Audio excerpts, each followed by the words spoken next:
नाज़िन ठारू शाह में शहीद ज़ुल्फ़िकार अली भुट्टो आल सिटी बैडमिंटन टूर्नामेंट करायो वियो, जंहिंमें सोभ माणींदड़ रांदीगरनि में ट्रॉफियूं इनाम ॾिना विया। उन हवाले सां ॾिसूं था मोहम्मद जुड़ियल बंगी जी ही रिपोर्ट। मौजूदा शहर ठारू शाह में जिते शहीद ज़ुल्फ़िकार अली भुट्टो आल सिटी बैडमिंटन टूर्नामेंट जो फाइनल थी रहियो आहे। अचो त हिन में आयल मोज़िज़ महिमाननि ऐं शाइक़िन सां ॻाल्हि ॿोल करियूं।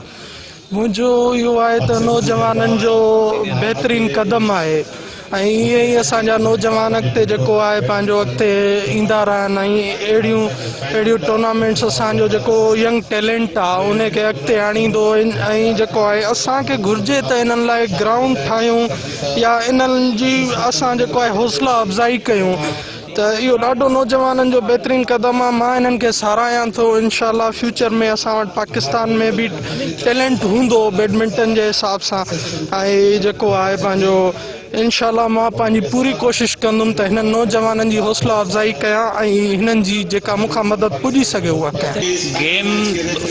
गेम जेका आहे तमामु ज़रूरी आहे वर्ज़िश जे लाइ ऐं अॼुकल्ह जा जेके नौजवान आहिनि पंहिंजे तालीम सां गॾोगॾु रांदि में ई हिसो वठनि जीअं असां इन्हनि जो टैलेंट ज़ाहिर थिए ऐं दुनिया लेवल ते जीअं ओलंपिक्स थियनि थियूं उन में पार्टिसिपेट करे सघनि। भुट्टो टूर्नामेंट ठारू शाह सिटी लेवल ते कराई वई हुई। हिन में 16 टीमुनि हिसो वरितो हुयो, जंहिंजो अॼु ख़ैर फाइनल आहे।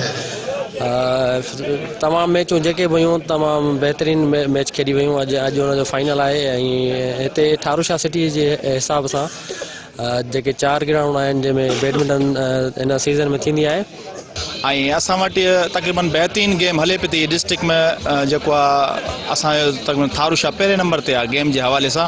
पर असांखे अफ़सोस इहो आहे त असां वटि के ग्राउंड न आहे। जेतिरा प्लेयर हिते खेॾण वारा आहिनि त हिते ग्राउंड जो वॾी खोट आहे।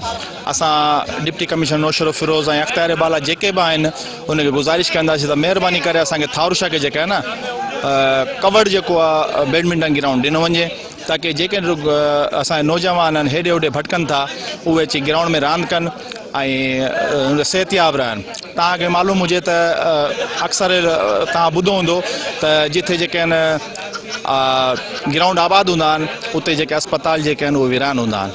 जेको आहे सो शाइक़िन जा व्यूज़ ॿुधाए हिन जो चवणु आहे त अविलियत जे बुनियाद ते ठारू शाह खे जेको आहे सो ग्राउंड ॾिनो वञे। कैमरामैन ज़ना अशरफ सां गॾु मोहम्मद जुड़ियल मंगी मेहरान टीवी ठारू शाह।